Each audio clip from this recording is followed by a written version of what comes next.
At my 35th birthday party, my husband Derek handed me a Tiffany blue box in front of 50 guests, his colleagues, my family, our closest friends.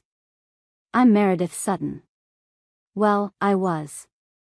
By the end of that party, I'd already started taking my life back. Open it now, babe, he insisted, that practiced smile plastered across his face. I want everyone to see how surprised you are. Inside wasn't the pearl necklace I'd been admiring for months. Before we jump back in, tell us where you're tuning in from, and if this story touches you, make sure you're a subscriber, because tomorrow, I've saved something extra special for you. It was divorce papers, his signature already dried at the bottom, along with a sticky note that read, "Keep the ring. You'll need to sell it." The box felt wrong in my hands, too light, too flat. His business partner, Flynn, was already recording on his phone, barely containing his smirk. My mother gasped from across the room. His sister, Vanessa, covered her mouth dramatically, but I caught the gleam of satisfaction in her eyes. They'd all known. They expected tears, begging, maybe even a full breakdown in front of the tiered cake and champagne fountain he'd insisted on renting. Instead, I reached into my purse and pulled out a cream-colored envelope with his name written in careful calligraphy. "Actually, Derek," I said, my voice steady as a surgeon's hand, "I have a gift for you too." When he tore it open, the color drained from his face so fast I thought he might faint. The moment froze like a photograph. Derek's hand shook as he pulled out the first document, a restraining order, stamped and signed by Judge Patricia Holloway just 3 hours earlier. Behind it, asset seizure notifications. Behind those, screenshots of text messages he thought he'd deleted. His eyes darted across the pages, and I watched him realize, in real time, that every carefully laid plan he'd constructed over the past 6 months had just detonated in his hands. "What the hell is this?" His voice cracked on the last word. "Keep reading," I said calmly. "There's a lot more." Marcus's phone was still recording. Good. Let him capture this. The second page was a police report I'd filed 2 days ago regarding the $47,000 Derek had borrowed from my late father's trust fund without authorization. The third page was a copy of the deed to our Tribeca loft, the one he'd told everyone he'd bought with his tech company earnings. The deed that actually showed my grandmother's estate had provided the entire down payment, making me the sole legal owner. The fourth page was my favorite. A printed email chain between Derek and his lawyer, Timothy Walsh, discussing exactly how they'd planned this birthday ambush. How they'd calculated that public humiliation would make me too emotional to think clearly. How they'd stage it so witnesses would see him as the reasonable one, trying to make a clean break while I fell apart. They'd even discussed which restaurant to take his girlfriend to afterward to celebrate. Derek's face had gone from pale to crimson. Sweat beaded on his forehead despite the air conditioning pumping through my apartment. His hand crushed the papers as his eyes found mine, and for the first time in our 8-year marriage, I saw something I'd never seen before. Fear. "You can't," he started. I already did. I took a sip of my champagne, letting the bubbles settle on my tongue.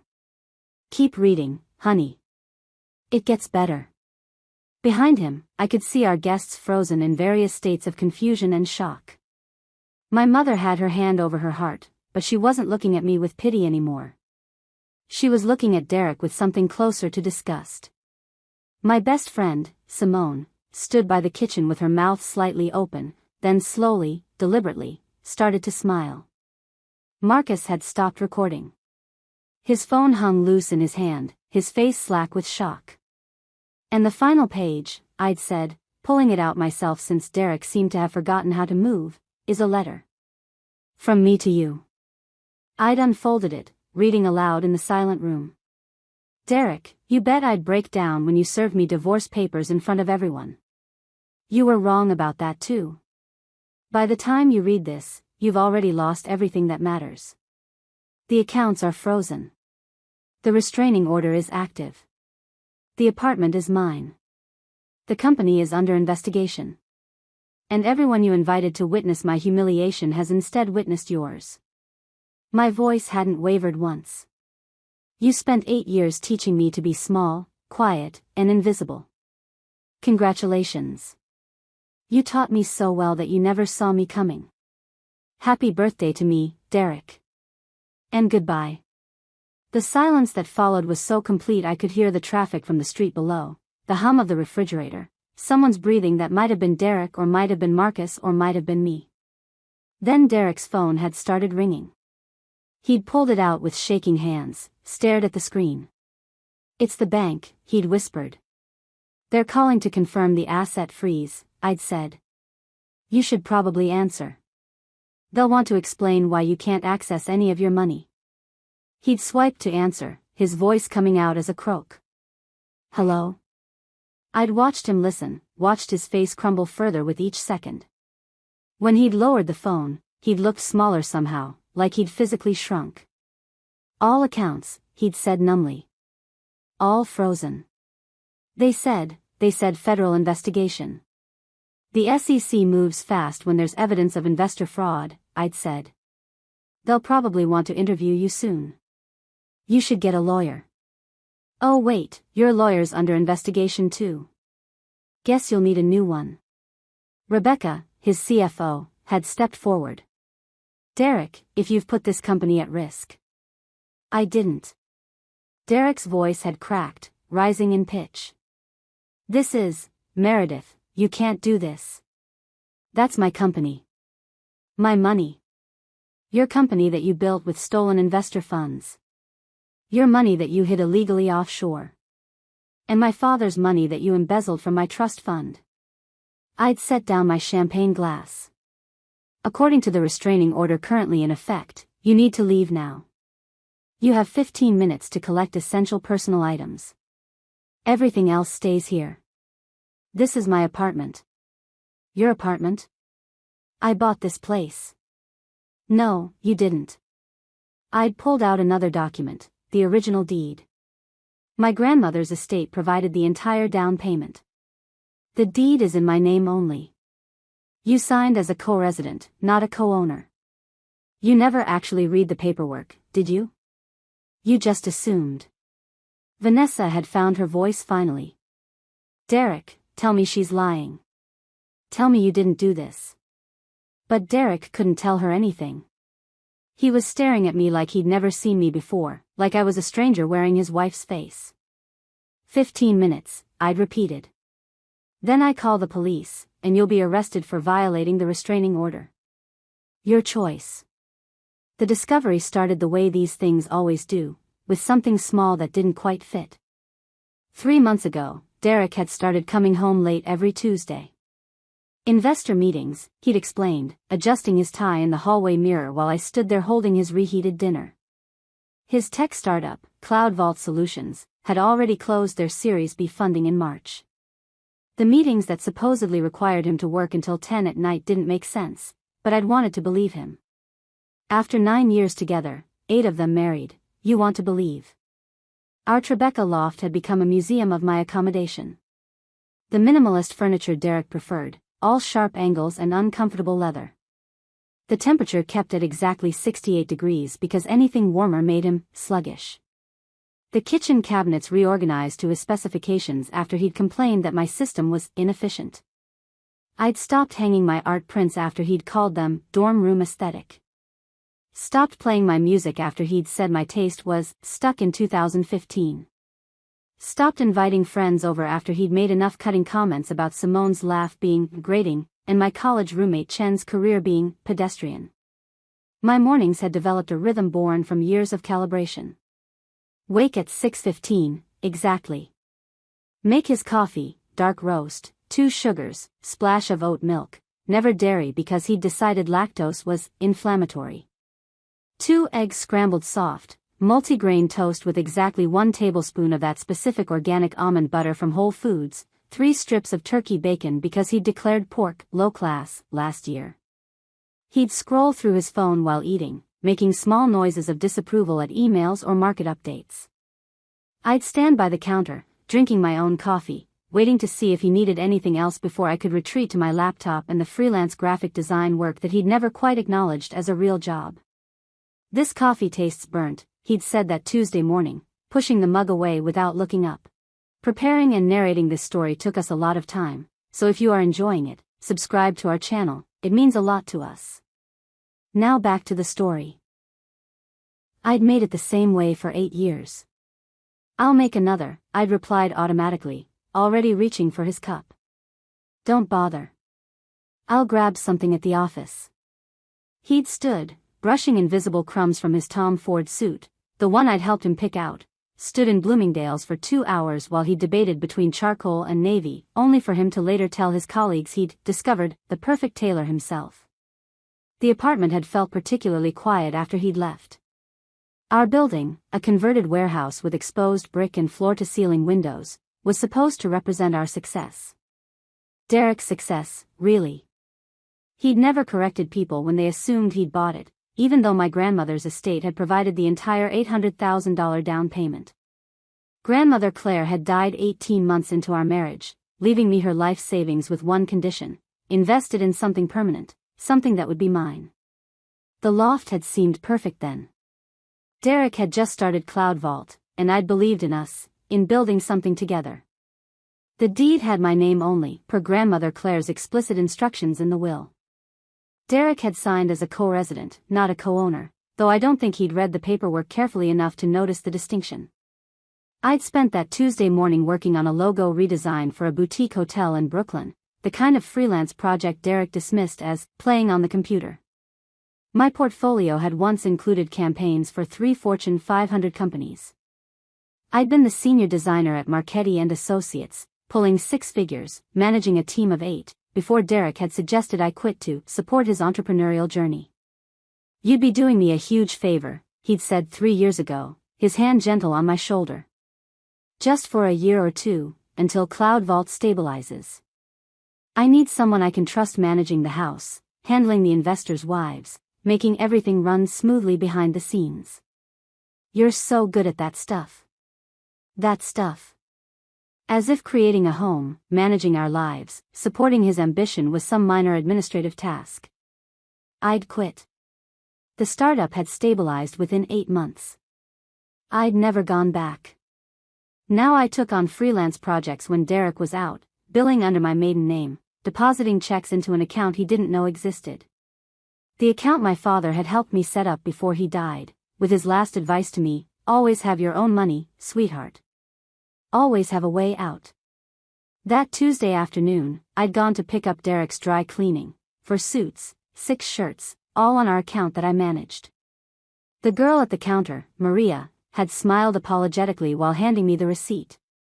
"Just so you know, someone else picked up a suit for this account last week." "A woman?" She said she was Mrs. Sutton. My hand had frozen halfway to my wallet. What did she look like?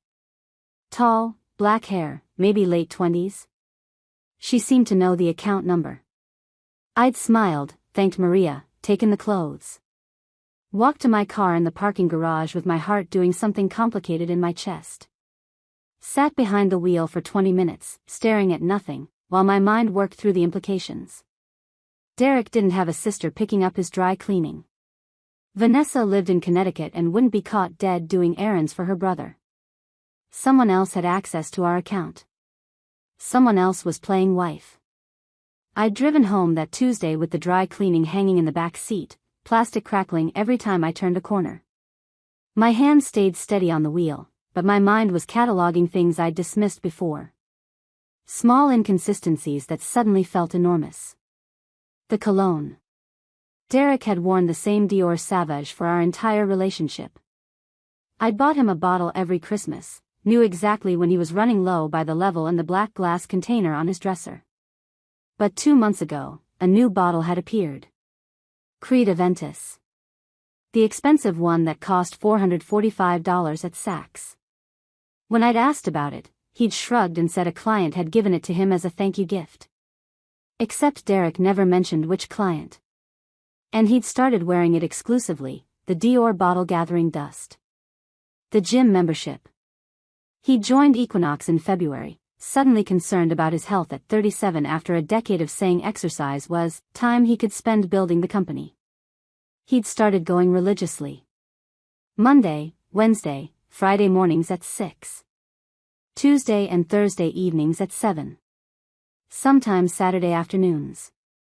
That was 15 hours a week he couldn't account for, supposedly spent on treadmills and weight machines. But he'd never once come home with actual gym sweat. He'd always shower there, arrive home fresh and clean with damp hair, his gym bag pristine. I'd never thought to check if the gym bag actually contained workout clothes. The phone habits. Derek had always been attached to his phone. He ran a tech company, it was expected. But the way he held it had changed. Angled away from me, even when we were just sitting on the couch. Face down on every surface, always. He'd started taking it into the bathroom every single time, even for 30-second trips. The password had changed from our wedding anniversary to something he claimed was randomly generated for security. He'd stopped leaving it charging overnight on his nightstand.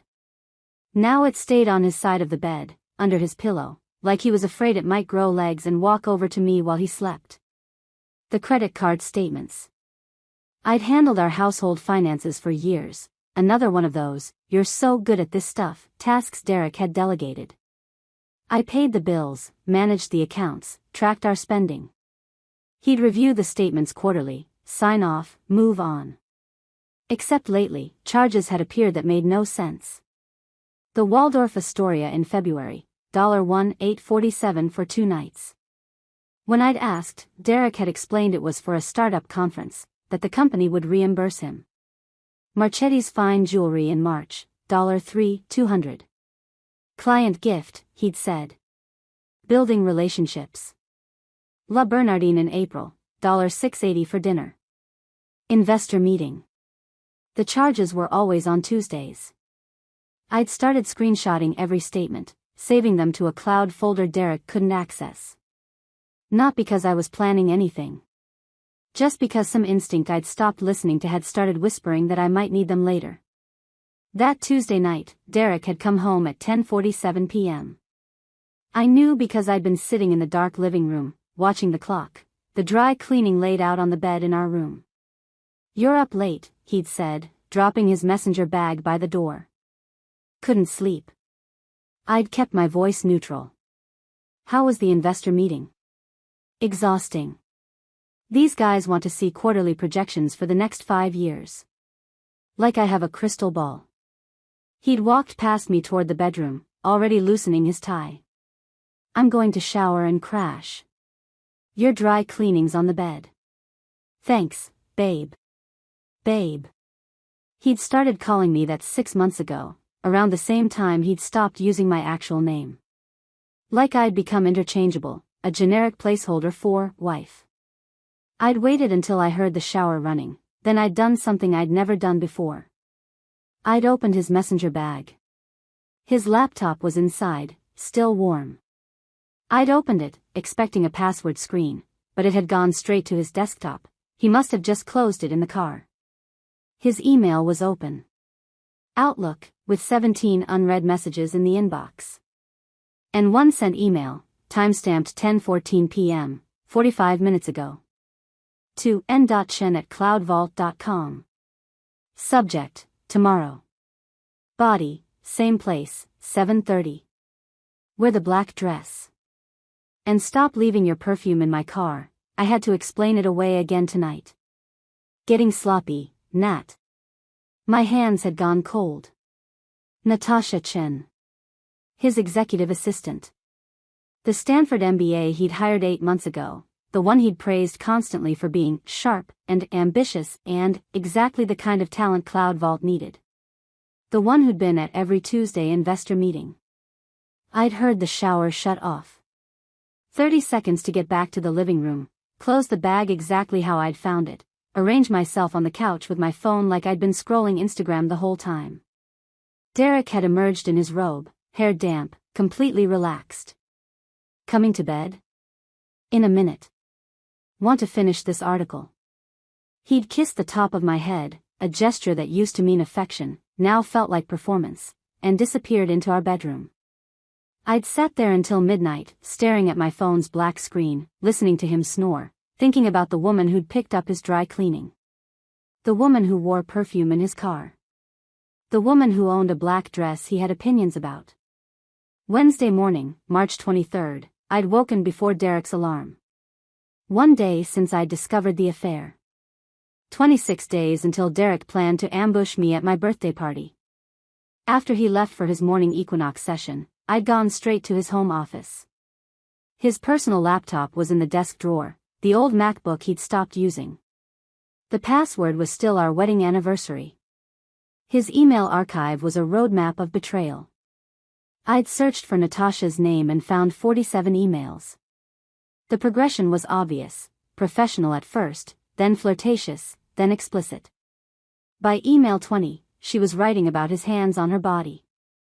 By email 30, there was a lease agreement, a Chelsea apartment he'd been renting since January. $4,500 a month for a place I'd never known existed. The photographs came next. Natasha in lingerie I recognized from our credit card statement. Agent provocateur, $680. The client gift I'd paid for without questioning. But the worst email was from his lawyer, Timothy Walsh, dated 6 weeks ago. Subject: divorce strategy, confidential. The entire plan was there in black and white. Serve me at the birthday party. Make me look unstable. Get me to sign a backdated prenup. File April 10th, serve April 18th. She's so checked out lately she'll probably sign without reading it.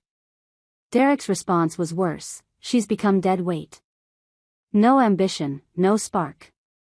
Natasha's everything Meredith used to be before she gave up. Before I gave up.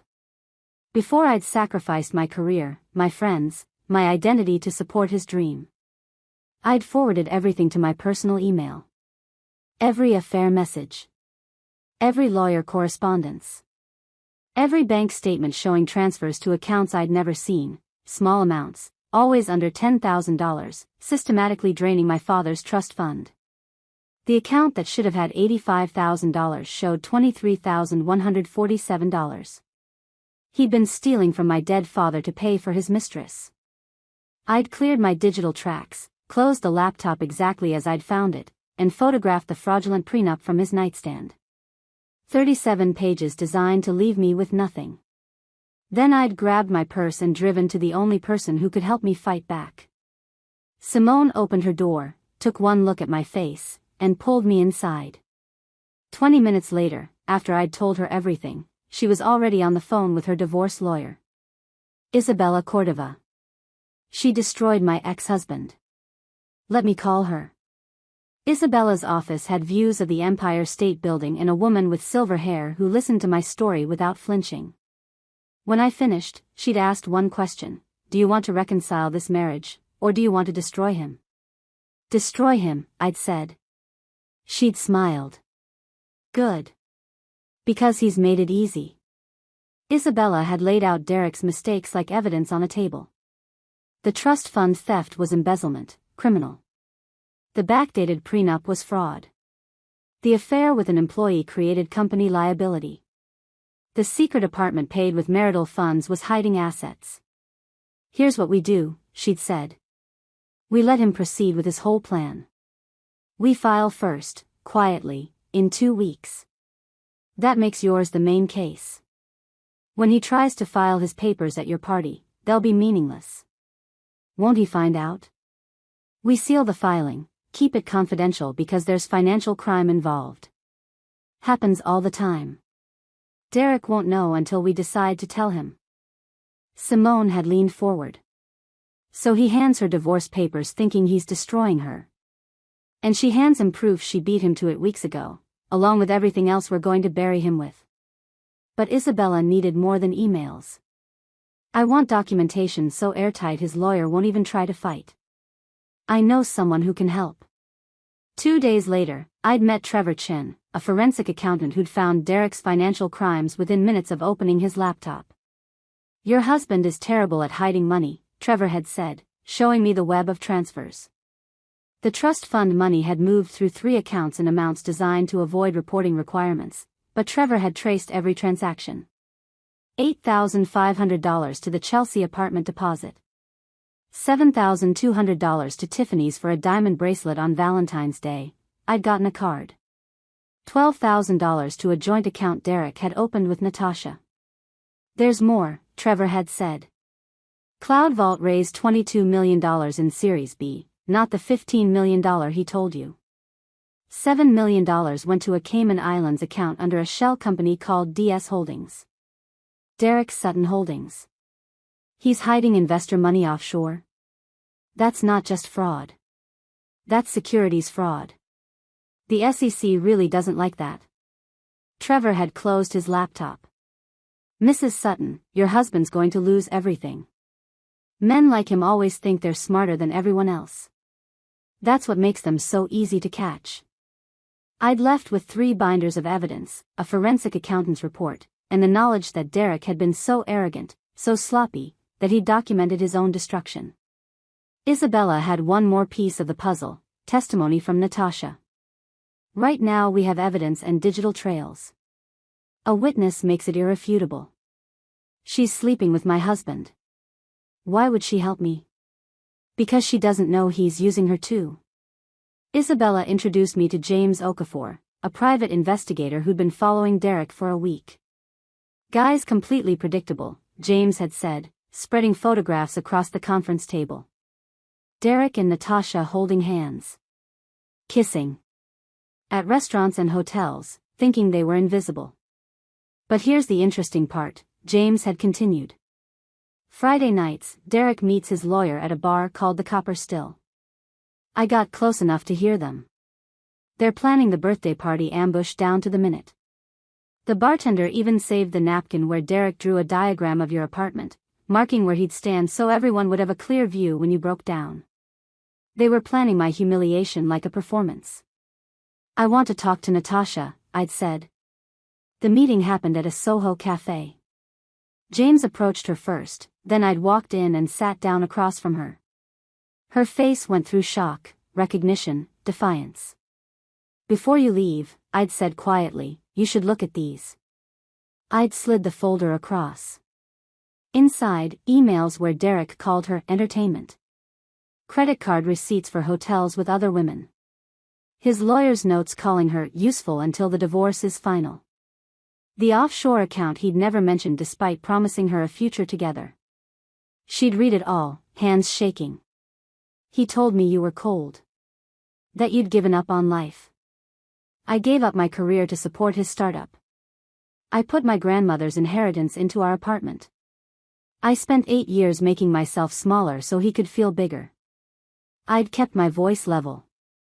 He's doing the same thing to you. You're just earlier in the pattern. Natasha had pulled out her phone. I'd been documenting everything. Messages, emails, recordings. I thought I might need leverage someday. She'd looked at me with understanding. But it was never going to work, was it? No. Men like Derek don't keep promises. They keep options. She'd closed the folder. I'll help you. On one condition, when you destroy him completely. The divorce filing went through on April 3rd, 15 days before my birthday. Isabella had filed under seal, citing financial fraud and potential criminal activity. The judge, a stern woman named Patricia Holloway who'd apparently presided over 3 of Isabella's previous cases, had granted the motion without hesitation. Derek had no idea that legally, he was already being divorced. I'd spent the next 2 weeks living in a strange state of duality. On the surface, I was still the accommodating wife. Making breakfast, managing the apartment, asking about his day with the appropriate level of interest but not so much that he'd find it suspicious. Underneath, I was building a case that would dismantle his entire existence. Natasha had provided recorded conversations, dozens of them. In one, Derek had explicitly told her he planned to bleed Meredith dry in the divorce, and that she'd be lucky to walk away with enough for a studio apartment in Queens. In another, he'd laughed about the prenup, calling me too trusting and financially illiterate. Trevor Chen had traced every dollar Derek had stolen from my trust fund. $61,853 total, siphoned over 18 months in careful increments. The money had funded the Chelsea apartment's rent, gifts for Natasha, dinners, and hotels with at least 3 other women whose names I didn't recognize, and a new Rolex I'd never seen him wear at home. James Okafor had documented Derek's weekly planning sessions with Timothy Walsh. The bartender at the Copper Still, a woman named Rita who'd apparently witnessed one too many men planning divorces at her bar, had agreed to testify about what she'd overheard. She'd even kept the napkin where Derek had drawn a diagram of the apartment layout at my birthday party, marking where he'd stand so everyone would have a clear view when she breaks down. He'd planned my humiliation like a military operation. Isabella had filed motions for asset freezing, scheduled for the morning of April 18th. At 9 a.m., while I'd presumably be getting ready for my birthday party, a judge would sign orders freezing all joint accounts, the offshore Cayman account, and Derek's company shares pending the divorce investigation. By the time Derek handed me those divorce papers at 2 p.m., he'd already be financially paralyzed. He just wouldn't know it yet. The restraining order had been trickier. You couldn't get one preemptively without cause. But Isabella had worked her magic, preparing the paperwork with James's documentation of Derek's planning to humiliate me publicly, the psychological abuse evident in his emails calling me worthless and dead weight, and the financial abuse of the stolen trust fund. Judge Holloway will sign it the morning of your party, Isabella had explained. The legal standard is reasonable fear of harm, and emotional abuse counts. His emails planning your public humiliation, combined with the financial fraud, establish a pattern of abuse. The order will be active by noon. I'd also prepared something Derek wouldn't expect, a report to the SEC about CloudVault's financial irregularities. Trevor had helped me document the $7 million discrepancy between what investors had put in and what the company had received. The offshore account. The suspicious timing right before Derek's planned divorce. I hadn't filed it yet. That was my nuclear option, the thing I'd hold in reserve in case Derek tried to fight back. At home, I'd started making small changes he didn't notice. I'd moved my personal documents, passport, birth certificate, grandmother's will, father's trust fund paperwork, to Simone's brownstone. I'd transferred my freelance account's entire balance, $34,000, to a new bank Derek didn't know existed. I'd boxed up the few things I cared about, my mother's jewelry, photos from before Derek, the art prints I'd hidden in the closet, and stored them in a unit in Queens. If this went wrong, if Derek somehow found out and retaliated, I needed to be able to disappear completely. But I didn't think it would go wrong.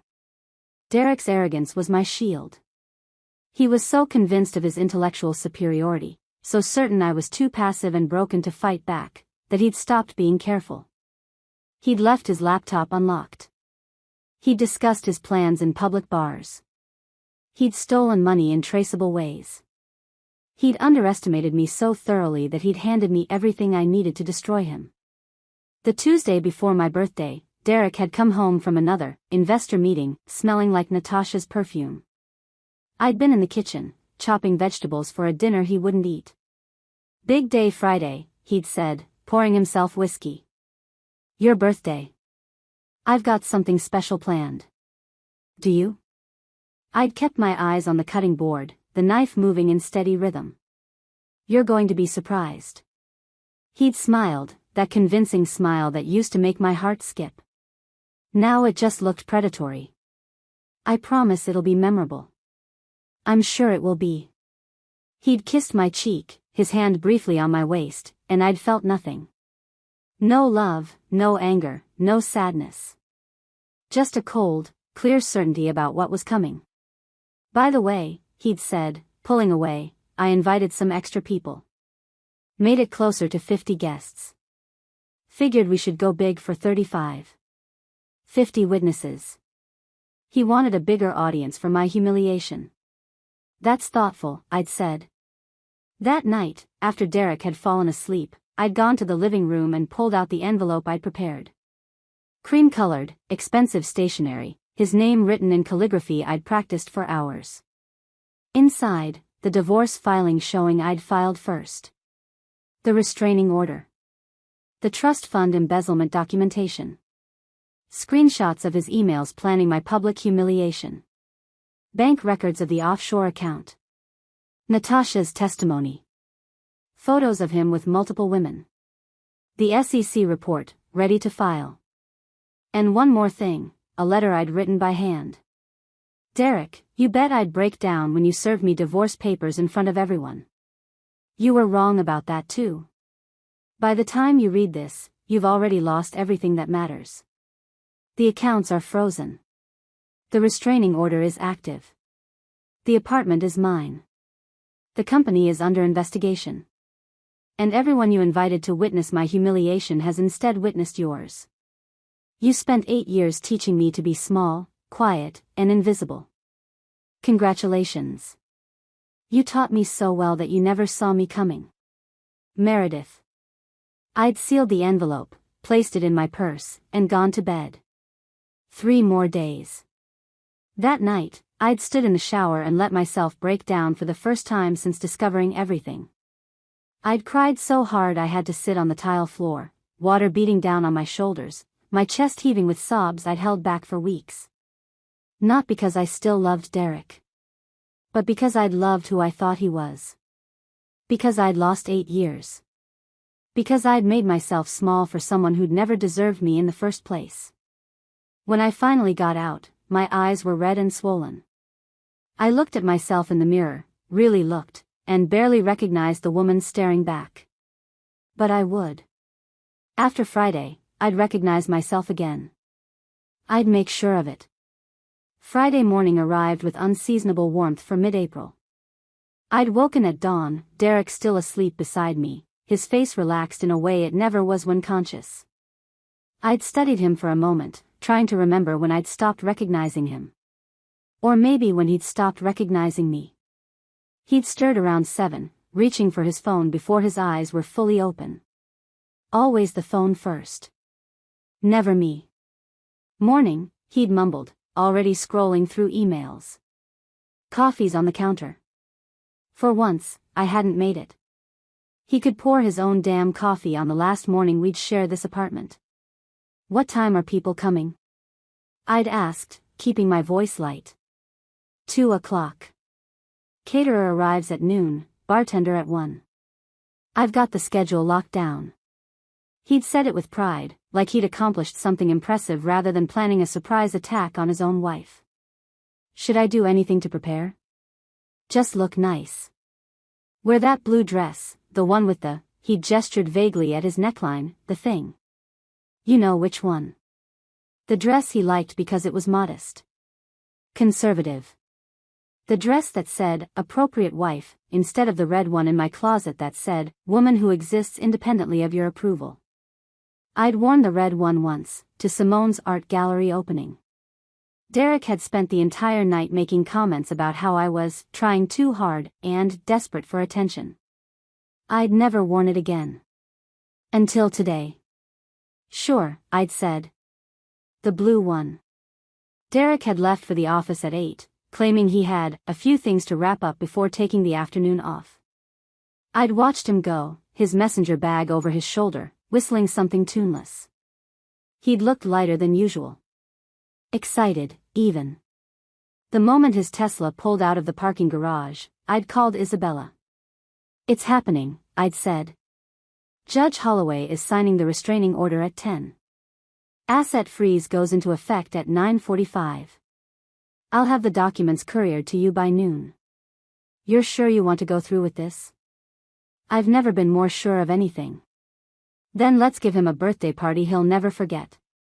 At 9:47 a.m., my phone had buzzed with an email from Trevor Chin. Subject line, it's done. All joint accounts frozen. Derek's personal account frozen pending investigation. The offshore Cayman account seized by federal order. Cloud Vault Series B investment funds frozen pending SEC review. Derek's accessible cash, as of this moment, was whatever he had in his wallet.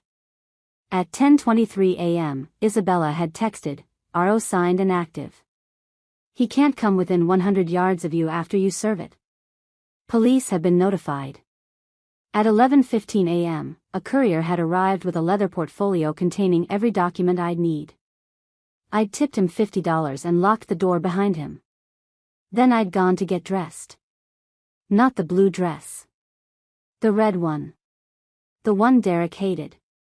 I'd paired it with the heels I'd bought myself last month, the ones with the silver hardware that made me feel like I could walk through walls.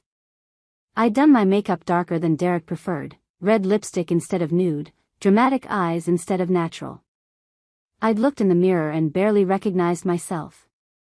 Not because I looked different, but because I looked like me again. The me from before. The me who'd had opinions and preferences and a spine.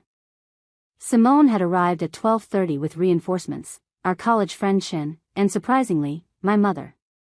Mom had driven in from Connecticut that morning after I'd finally told her everything the night before. "Baby girl," she'd said, pulling me into a hug that smelled like her lavender perfume. I knew something was wrong. I should have said something years ago. You couldn't have known. A mother knows. I just didn't want to believe it. She'd pulled back, holding my shoulders. "Are you ready for this?" I'd been ready for weeks. The caterer had arrived right on schedule, setting up tables in the living room. The bartender, a cheerful guy named Kyle, had started arranging bottles and glasses. Neither of them knew they were catering a demolition. Derek had come home at 1:30, his arms full of decorations, balloons, a banner that said, "Happy Birthday Meredith," in gold letters, as if he'd suddenly remembered what husbands were supposed to do. "You look," he'd paused when he saw the red dress, something flickering across his face. Annoyance? Different. "It's my birthday. Thought I'd make an effort." "Right. Well. Guests will be here soon. You should probably touch up your makeup. It's a bit much." I'd smiled at him. "I think it's perfect." He'd frowned but said nothing, disappearing into the bedroom to change into the suit I'd picked up from the dry cleaner. The one that cost $2,400 and that I'd paid for with our joint account. The account that no longer existed. By 2 p.m., the apartment had filled with people. Derek's colleagues from Cloud Vault, including his co-founder Aaron and their CFO Rebecca. His business partner Marcus Flynn, the one he'd been texting about me being dead weight. His sister Vanessa with her husband Craig. My mother, Simone, and Shin, standing together near the kitchen like a defensive line. My college friends I hadn't seen in months because Derek had gradually frozen them out. My cousin Julia who'd flown in from Chicago. Even old neighbors from the building who remembered me from before I'd become Derek's shadow. 53 people total, according to Derek's careful count. 53 witnesses. Derek had moved to the center of the living room at 2:15, champagne glass in hand, wearing his closing deal smile. The one that had probably closed 100 deals. "Everyone. Can I have your attention?" He'd tapped his glass with a fork, the sound sharp in the suddenly quiet room. "Thank you all for coming to celebrate Meredith's 35th birthday. It means a lot to have everyone here for this very special occasion." I'd stood near the windows, the cream envelope already in my hand, watching him perform. Meredith and I have been together for 9 years, married for 8. And today I have a special gift for my wonderful wife. He'd pulled out the Tiffany blue box from his jacket pocket, holding it up so everyone could see. "Meredith, come here, sweetheart." The room had gone silent. People had shifted to get a better view. Marcus Flynn had pulled out his phone, already recording. I'd walked toward Derek slowly, my heels clicking on the hardwood floor. Every eye in the room had followed me. "Open it," Derek had said, his voice warm and loving, his eyes cold and calculating. I'd taken the box, feeling its weight, too light, too flat for jewelry. I'd known what was inside before I opened it. The divorce papers had been folded neatly, his signature a bold slash across the bottom of page 1. The sticky note on top had read exactly what I'd known it would: "Keep the ring. You'll need to sell it." Gasps had rippled through the room. My mother's hand had flown to her mouth. Simone had taken a step forward before Chin caught her arm. Derek had been watching me with barely concealed satisfaction, waiting for tears, for begging, for the breakdown he'd orchestrated. Instead, I'd smiled. "That's very thoughtful, Derek," I'd said, my voice carrying clearly through the silent room. "You've always been good at surprises." Confusion had flickered across his face. This wasn't the script he'd written. I was supposed to be crying by now, maybe making a scene, certainly not smiling. I actually have a gift for you too. I'd reached into my purse and pulled out the cream envelope, his name in calligraphy across the front. I think you should open it now. In front of everyone. Since you wanted witnesses. Derek's smile had faltered slightly, but he'd taken the envelope. Probably thought it was some desperate plea, maybe a letter begging him to reconsider. His fingers had torn through the seal with confidence. The first document he'd pulled out was my divorce filing, dated April 3rd, 15 days before his. I'd watched the color drain from his face as he'd stared at the date stamp, his brain visibly struggling to process what he was seeing. What is this? Keep reading, I'd said calmly. There's more. His hands had started shaking as he'd pulled out the second document.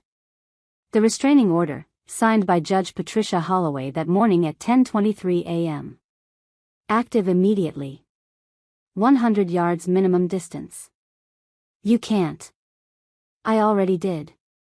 I'd taken a sip of my champagne, the bubbles sharp and celebratory on my tongue. Page 3 is interesting too. Page 3 had been the documentation of the trust fund embezzlement.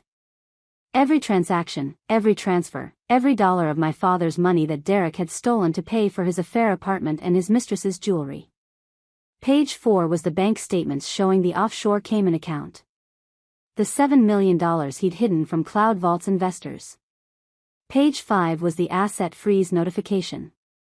All accounts frozen as of 9:45 that morning. Derek's face had gone from pale to red, sweat beading on his forehead despite the air conditioning. You can't do this. Page 8 is my favorite, I'd continued, as if he hadn't spoken. That's where Natasha Chin confirms the affair, the promises you made her, and the conversation where you called her useful until the divorce is final. She's been very cooperative, by the way. Turns out women don't like being used. Vanessa had pushed through the crowd. Derek, what is she talking about? What affair? Page 10, I'd said helpfully. Photos. Derek and Natasha at the Chelsea apartment he's been renting with my father's trust fund. Derek and Natasha at the Gansford Hotel. Derek and at least 2 other women whose names I still don't know, but whose hotel receipts I have. The room had erupted in whispers. Derek's colleagues had started looking at each other uncomfortably. Rebecca, the CFO, had gone very pale and pulled out her phone.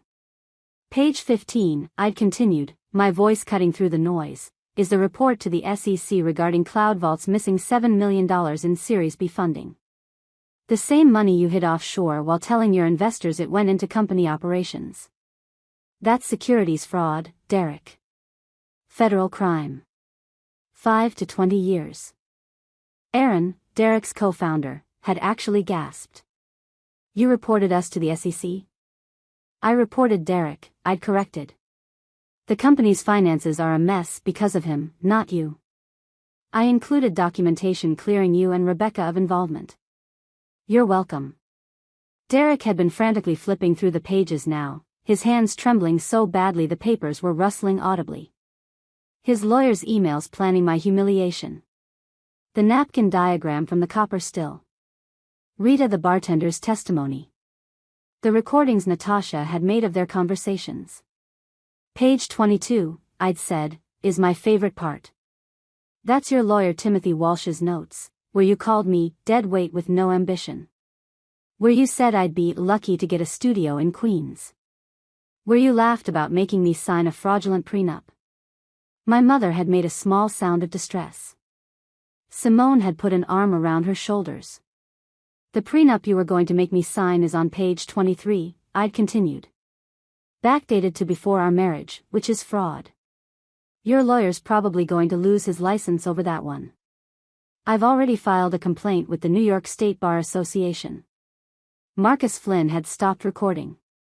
His phone hung loose in his hand, his face slack with shock. And the final page, I'd said, pulling it out myself since Derek seemed to have forgotten how to move, is a letter. From me to you.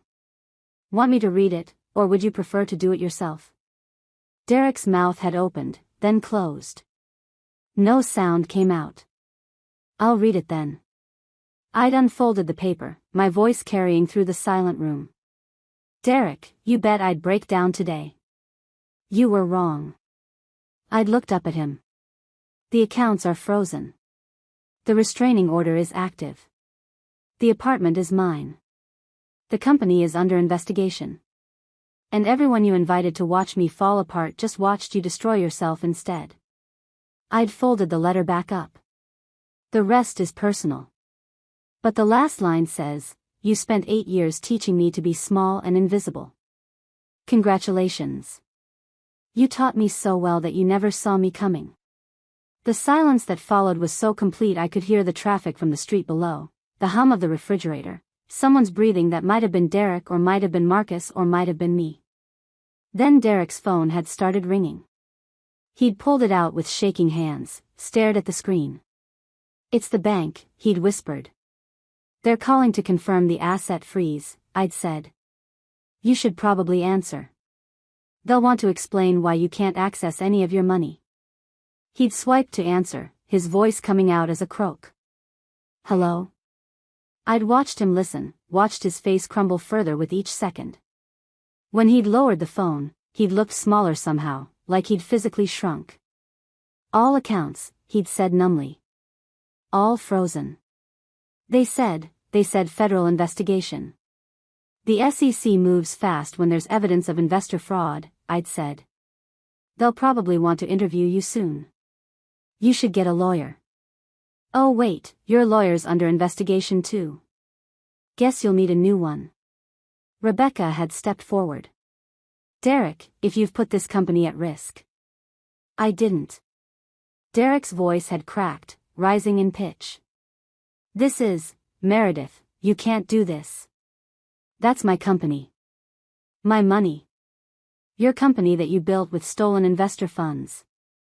Your money that you hid illegally offshore. And my father's money that you embezzled from my trust fund. I'd set down my champagne glass. According to the restraining order currently in effect, you need to leave now. You have 15 minutes to collect essential personal items. Everything else stays here. This is my apartment. Your apartment? I bought this place. No, you didn't. I'd pulled out another document, the original deed. My grandmother's estate provided the entire down payment. The deed is in my name only. You signed as a co-resident, not a co-owner. You never actually read the paperwork, did you? You just assumed. Vanessa had found her voice finally. Derek, tell me she's lying. Tell me you didn't do this. But Derek couldn't tell her anything. He was staring at me like he'd never seen me before, like I was a stranger wearing his wife's face. 15 minutes, I'd repeated. Then I call the police, and you'll be arrested for violating the restraining order. Your choice. Derek had stood there frozen, the papers scattered at his feet like autumn leaves, his mouth opening and closing without sound. Marcus Flynn had been the first to move, backing toward the door with his phone clutched against his chest. I should go, Marcus had stammered. You should, I'd agreed. But Marcus? That video you recorded?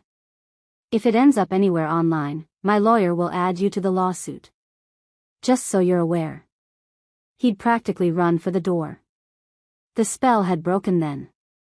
Derek's colleagues had started moving, gathering coats and bags, avoiding eye contact. Rebecca had paused by me on her way out. I didn't know, she'd said quietly. About any of it. The company, I'll cooperate with the SEC investigation. We'll fix this. I know you didn't know. That's why your name isn't on any of the complaints. She'd nodded once, sharp and professional, and left. Vanessa had approached Derek with her husband Craig trailing behind her. Derek, you need to call Dad. You need to do something. What do you suggest? Derek's voice had come out raw. She's frozen everything. The accounts in your name, did you know about those, Vanessa? Because the SEC will want to ask you about them too. Vanessa's face had drained of color. What are you talking about? The $145,000 I transferred to your account over the last year. The money you thought was gifts from your generous brother. That was marital assets, Vanessa. Hidden in your name to avoid detection in the divorce. That's called fraud. Craig had grabbed his wife's arm. We're leaving. Don't say another word, Vanessa. Not another word. They'd fled, leaving Derek standing alone in the center of the living room that was rapidly emptying around him. My genuine friends had stayed, Simone, Chen, my mother, Julia. The caterer and bartender had looked profoundly uncomfortable but hadn't moved, probably unsure if they were still getting paid. You'll be paid in full, I'd told Kyle. Plus 20% tip. Thank you for your professionalism. He nodded gratefully and started packing up bottles with renewed energy. Derek had finally found his voice, what was left of it. How long? He'd asked. How long have you been planning this? Does it matter? How long, Meredith? Since March 23rd. The day I found your emails to Natasha. The day I discovered the Chelsea apartment. The day I realized you'd been stealing from my father's trust fund to pay for your affair. I'd met his eyes steadily. You had 4 weeks of thinking you were in control. I had 4 weeks of knowing I'd already won. You can't, people will know about this. Everyone will know. Good. Let them know. Let everyone know exactly who you are. Let your investors know you stole from them. Let your colleagues know you committed securities fraud. Let your family know you embezzled your wife's inheritance to sleep with your assistant. I'd stepped closer, close enough to see the sweat on his upper lip. You wanted witnesses, Derek. You got them. Aaron had reappeared in the doorway, having apparently stepped out to make a phone call. Derek, the board wants an emergency meeting. Tonight. They're talking about removing you as CEO pending the investigation. They can't do that. They absolutely can. And they will. Aaron had looked at him with something like pity. You've destroyed everything we built. The company's reputation, investor trust, my career, Jesus, Derek. How could you be so stupid? Get out. Derek's voice had shaken. Get out of my house. It's not your house, I'd reminded him gently. And you have 12 minutes left to pack your things. Derek had turned on me then, and for a moment I'd seen something dangerous flash in his eyes. Simone had immediately stepped forward, and I'd noticed James Okafor, the private investigator, materializing from the hallway where he'd apparently been waiting out of sight. I wouldn't, James had said quietly. His hand had rested casually on his belt, where I knew he carried both a phone with 911 on speed dial and pepper spray. The restraining order is active. If you threaten her in any way, you'll be arrested before you make it to the elevator. Derek's hands had curled into fists, then slowly unclenched. The fight had drained out of him as visibly as air from a punctured tire. I need to call my lawyer. Timothy Walsh is currently being questioned by the State Bar Association about the fraudulent prenup and his involvement in planning financial abuse. He's not going to be available. I'd glanced at my watch. 10 minutes, Derek. He'd stumbled toward the bedroom like a drunk man, his confident stride completely gone. I'd heard drawers opening, hangers scraping, the sounds of someone's life being hastily stuffed into luggage. My mother had come to stand beside me. Baby, are you okay? I'm perfect, Mom. And I'd realized I meant it. My hands were steady. My breathing was calm. I felt clear and light, like I'd been carrying a crushing weight for years and had finally set it down. He deserves worse than this, Simone had muttered. He'll get worse than this. The SEC investigation will take months. The embezzlement charges could mean jail time. His reputation is destroyed. Cloud Vault will probably force him out. Natasha's already cooperating with authorities. I'd picked up my champagne glass again. And he has to live with knowing that his wife, the one he called dead weight, was smarter than him the entire time. Derek had emerged from the bedroom with a suitcase and a duffel bag, his eyes red but dry. He'd walked past all of us without speaking, heading for the door. "Derek," I'd called out. He'd stopped, his hand on the doorknob, but hadn't turned around. The Tiffany box was a nice touch. Really committed to the aesthetic. I'd paused. "But next time you try to destroy someone, you should make sure they're not already 3 steps ahead." He'd left without responding, the door closing behind him with a soft click that sounded remarkably like freedom. The remaining guests had stood in silence for a moment. Then Kyle the bartender had cleared his throat. "So, should I pour champagne for the toast, or?" I'd laughed. Actually laughed, the sound surprising even me. "Yes. Pour champagne. It's my birthday, and I just got the best gift of my life." Simone had raised her glass. "To Meredith. The smartest woman in New York. To watching mediocre men get exactly what they deserve," Chin had added. My mother had pulled me into a hug that smelled like home. "To my daughter, who I raised to never accept less than she's worth." We'd toasted in the apartment that was finally, completely mine. The birthday cake Derek had ordered sat untouched on the counter, "Happy Birthday Meredith," written in icing by someone who'd been paid to care. I'd taken a fork and eaten a piece directly from the cake, not bothering with a plate. It was too sweet and the frosting was that gross whipped kind, but it tasted like victory anyway. Through the windows, the April afternoon sun had painted the city gold. Somewhere out there, Derek was probably calling lawyers he couldn't afford, checking bank accounts he couldn't access, realizing that the life he'd built on lies and theft was crumbling faster than he could run from it. And I was here, in my red dress, eating terrible birthday cake, surrounded by people who actually loved me. "What happens now?" Julia had asked. "Now?" I'd set down my fork and smiled. "Now the real fun begins."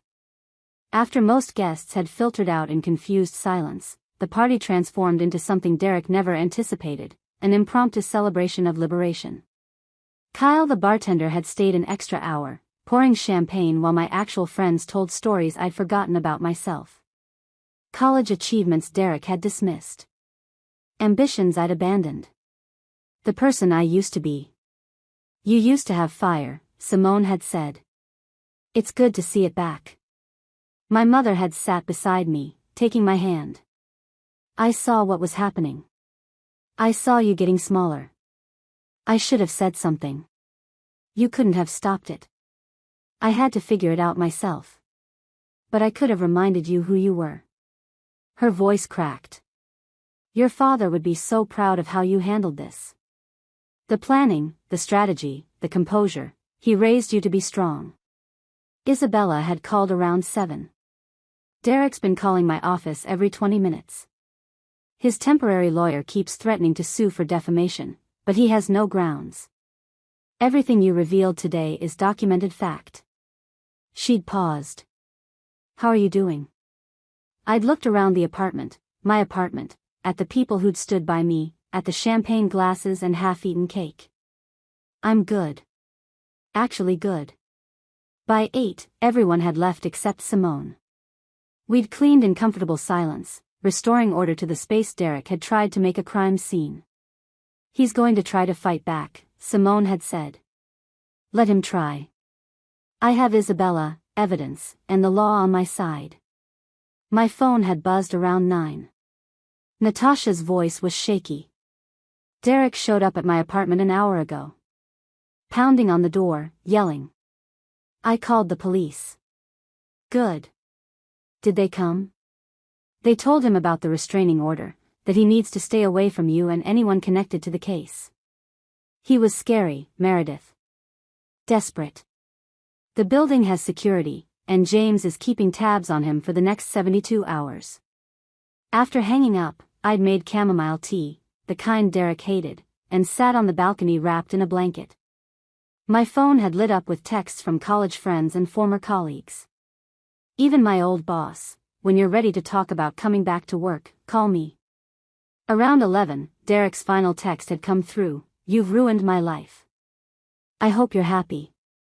I typed back, "I didn't ruin your life. You did that yourself." I just stopped pretending not to notice. Then I'd blocked him at the carrier level. The chamomile had gone cold, but I'd finished it anyway, looking out at the city that suddenly felt full of possibilities instead of Derek's hunting ground. Tomorrow the real legal battle would begin. But tonight, I'd won. Saturday morning brought 17 missed calls. Only one voicemail, Timothy Walsh, Derek's lawyer, voice tight with panic. I need to speak with you urgently about retracting the Bar Association complaint. Please call me back immediately. I'd deleted it. Isabella texted, Derek tried to access the Chelsea apartment. Landlord changed the locks. He's homeless unless someone takes him in. By Sunday afternoon, the dominoes were falling fast. Vanessa had called crying. The FBI showed up asking about money Derek had transferred to her account. Craig's talking about separation. You have to tell them I didn't know. Tell them the truth. If you genuinely didn't know Derek was hiding assets in your name, they'll figure it out. The story leaked that afternoon. Startup Scoop's headline: CloudVault CEO Derek Sutton facing SEC investigation for securities fraud and embezzlement. By evening, TechCrunch and Bloomberg had picked it up. Derek's face was now permanently associated with fraud and self-destruction. Monday, I'd met with SEC investigators in Isabella's conference room. Two professional women who'd been thorough and clearly convinced of Derek's guilt. The offshore account alone is enough for criminal charges, Agent Morrison had said. Mr. Sutton made it easy by documenting his own crimes in email. Tuesday, Derek's new lawyer Helena Vance had reached out to Isabella about settlement. They want to settle before charges are filed. Derek returns all stolen funds plus damages. Signs away all claims to the apartment. In exchange, you don't press criminal charges for embezzlement. How much in damages? I'm thinking $200,000. Make it $250,000. And he has to admit everything in writing. I want a signed confession if he ever tries to rewrite history. By the following Friday, exactly 1 week post-birthday, the settlement agreement had arrived. Derek admitted everything, returned everything, paid $250,000 in damages, and disappeared from my life forever. Should I sign it? I'd asked Isabella. Do you want him in prison, or do you want him to be a cautionary tale? I'd thought about the energy it would take to pursue criminal charges versus the peace of being done. Cautionary tale. Let him live with what he did. This way, he has to wake up every day knowing he destroyed himself. 2 weeks later, it was official. Derek Sutton had been erased from my life. His LinkedIn profile went dark. His Twitter deleted. CloudVault's website removed his photo. The tech industry was small, and the articles followed him everywhere. Every interview, every background check, every Google search brought up fraud, embezzlement, public humiliation. An email had arrived from Marina Keller, another woman Derek had used and discarded before Natasha. Thank you for exposing him. Seeing him destroyed validates that it wasn't my fault. He's just a predator. I'd closed my laptop and looked around the apartment that was wholly, completely mine. The unraveling of Derek Sutton was complete. The first month after the birthday party, I'd called my old boss Daniel at Marchetti and Associates. Is the offer still open? We'd take you back tomorrow. Your portfolio still speaks for itself. I'd started the following Monday as a creative consultant. Not senior designer, I'd been out 3 years, but it was a start. My first project was rebranding a sustainable fashion startup run by 2 ambitious young women who reminded me of myself before Derek. We want something bold, they'd said. Something that says we're here and we matter. I designed them something in red and gold. Something that demanded attention without apologizing. When I'd presented the concepts, Daniel had smiled. There she is. Welcome back, Meredith. At home, I'd transformed the apartment.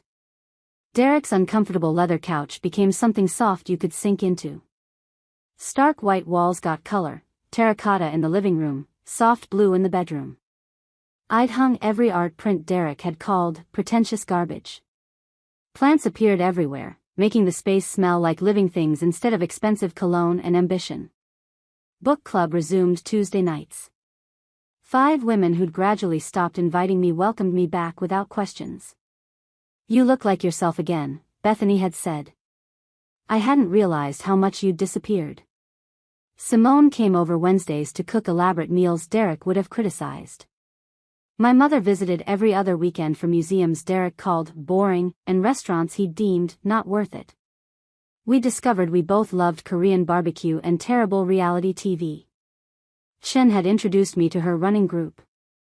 I'd never been a runner. Derek said it was unfeminine, but by week 6, I'd understood it wasn't about exercise. It was about doing something for myself with no one to judge. The red dress came out for a networking event in Chelsea. I'd reconnected with colleagues, made new contacts, and didn't once apologize for taking up space. By early June, I'd started therapy with Dr. Patricia Chin, who specialized in emotional abuse. "Tell me why you're here," she'd said in our first session. "I spent 8 years making myself small for someone who didn't deserve me. Now I'm trying to remember who I was before I started forgetting." The sessions were hard. She didn't let me hide. "You didn't cause his behavior, but you enabled it by staying silent. Until you understand why, you risk doing it again." By summer, Daniel had offered me creative director for the Sustainable Brands division. "You've got an eye for companies with soul. That's rare and valuable." I'd hired 2 hungry young designers and made a promise, would never ask them to be less than they were. On a July evening, 4 months post-birthday, I'd stood on my balcony with wine, looking at the city that had watched me break and rebuild. A text from Natasha: "I've left New York. Took a job in San Francisco. Fresh start. I'm in therapy now. Thank you for showing me the truth about Derek." I'd replied, "You saved your own life. I just showed you it was possible. Good luck." The city glowed in the summer heat.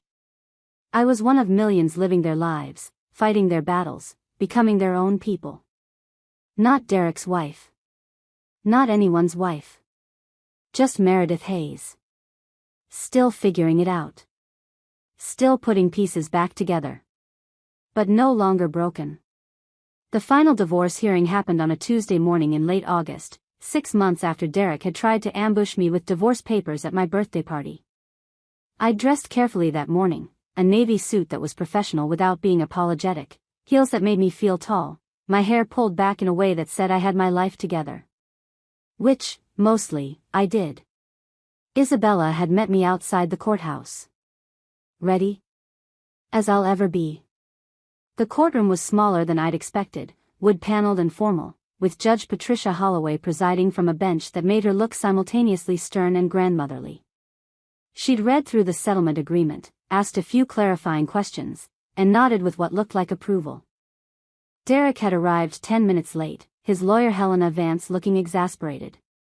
He'd lost weight, I'd noticed. His suit, not one I recognized, probably something from a budget chain, hung slightly loose on his frame.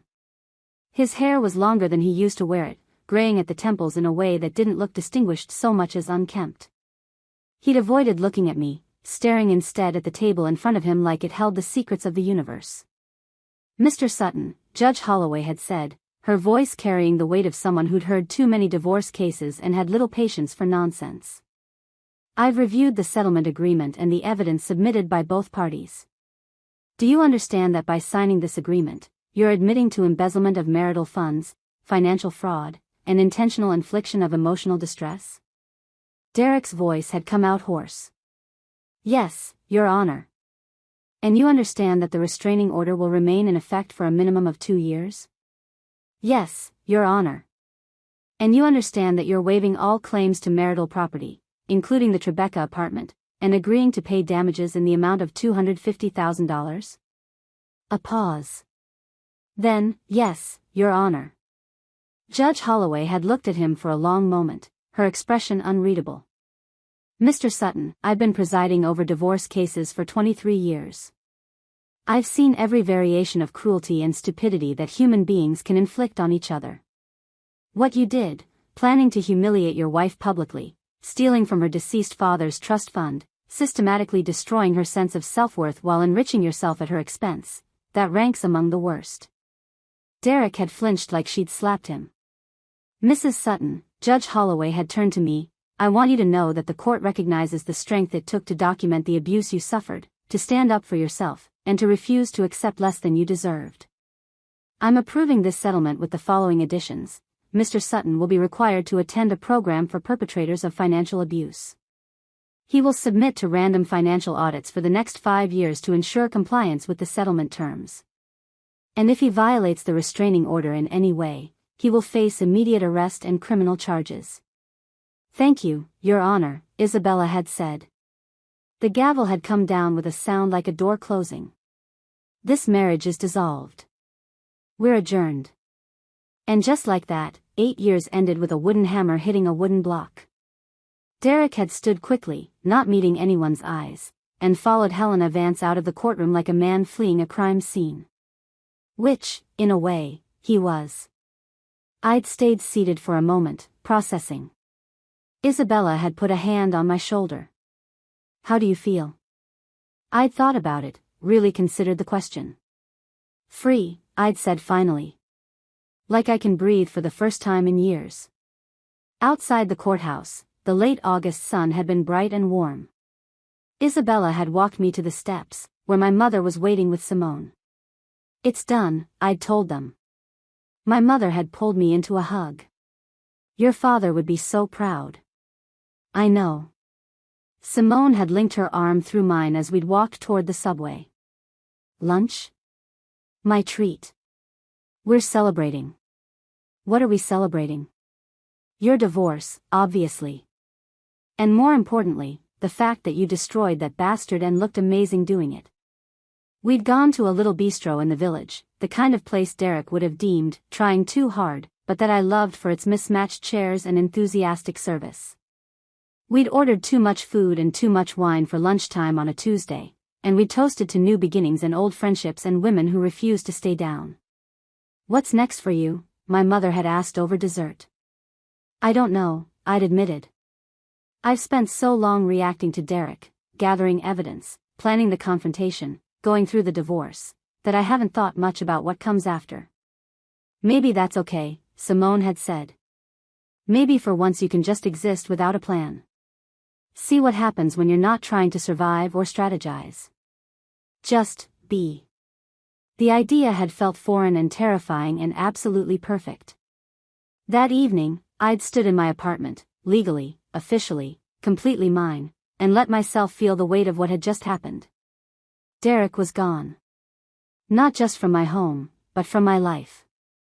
The legal system had validated what he'd done to me, had forced him to admit it in writing, had protected me from him going forward. I was safe. I was free. I was starting over at 35 with no roadmap and no guarantees. And somehow, impossibly, I was okay with that. My phone had buzzed with a text from Daniel. Heard the divorce is final. Congratulations. Take tomorrow off if you need it. I'd written back, thanks, but I'll be there. I have a pitch meeting at 10. Because the truth was, I didn't need time off. I needed to keep moving forward, keep building this new life, keep proving to myself that I was more than Derek's victim or Derek's ex-wife. I was Meredith Hayes. I was a creative director. I was a friend, a daughter, a survivor, a woman who'd learned to fight back. And I was just getting started. 1 year after the birthday party that changed everything, I'd thrown a celebration in my apartment. Small guest list: Simone, Chen, my mother, Julia from Chicago, work colleagues, Dr. Patricia Chen, James Okafor. And Natasha, who'd emailed in January asking to meet for coffee. We'd met in Soho, where she'd looked healthier, more real. I wanted to thank you in person, she'd said. You saved me from wasting years on someone who would have destroyed me eventually. I know the feeling. Have you heard what happened to Derek? I hadn't. I'd blocked everything related to him. He tried to start a new company. No investors would touch him. Last I heard, he's a product manager at some startup in Austin. Middle management. The kind of position he used to mock. She'd smiled without humor. His reputation follows him everywhere. Good, I'd said. When I'd invited her to the party, she'd hesitated, then accepted. Now she stood in my transformed living room, art on walls, mismatched furniture, plants everywhere, warmth Derek's minimalism had lacked. This is amazing. It's so, you. The evening unfolded with easy joy. Thai food Derek had criticized, wine and stories and laughter without performing. Daniel had cornered me in the kitchen with news. The sustainable fashion campaign you led won the ADDY Award for Social Impact. They want you to accept it next month. As guests left, I'd found myself on the balcony with my mother. Are you happy? She'd asked. I'm getting there. I'm myself. I'm not afraid. That's enough for now. After everyone had gone, I'd received an email from an unknown address. Subject, thank you from another survivor. Ms. Hayes, I was in a similar situation with my husband. After reading about your divorce from Derek Sutton, I found the courage to do the same. You probably saved my life. Anonymous. I'd stared at that email, reading it repeatedly. I'd never wanted to be famous or public. But somehow the story had gotten out. And someone had been helped. I'd replied, you saved your own life, I just showed you it was possible. Be proud. You're stronger than you know. Meredith. I'd poured one last glass of wine and stepped onto the balcony. The February night was cold but cleansing. The city stretched before me, millions of lights, millions of lives. I was one of them now. Just Meredith Hayes. And for the first time in a decade, that was more than enough. On the first anniversary itself, April 18th, I'd woken alone and felt only gratitude. I'd gone for a 5-mile run in Prospect Park, something impossible a year ago. After, I'd journaled at a coffee shop Derek would have hated, drinking a lavender latte and writing honestly about the journey. 1 year ago, Derek tried to destroy me in front of 50 people. He failed because he misunderstood who I was. He thought making me small had made me weak. He didn't realize it had made me invisible. And invisible people see everything. I'd walked to the Brooklyn Botanic Garden where cherry blossoms were blooming, pink and white petals against blue sky, delicate and temporary and beautiful. I'd found a bench and sat watching petals fall, each following its own path. I'd thought about the woman I'd been a year ago, listening to Derek make bets on her breakdown, feeling the world shift. That woman had been terrified. But she'd also been strong. She just hadn't known it yet. Now I knew. The sun was warm. The blossoms were perfect. I was 36, divorced, living alone in an apartment I owned, building a career I loved, surrounded by friends who valued me. Derek had tried to write my ending as tragedy. Instead, I'd taken the pen and written something better. Not a tragedy. Not even revenge. A rebirth. A reclamation. A reminder that you can be pressed down and told you're nothing, and still come back as everything. I stood, brushed cherry blossoms from my jacket, and walked back into the world that was mine now. The story wasn't over. But the chapter where I was small and silent and scared? That chapter was finished. And I was never going back. Up next, you've got 2 more standout stories right on your screen. If this one hit the mark, you won't want to pass these up. Just click and check them out. And don't forget to subscribe and turn on the notification bell so you don't miss any upload from us.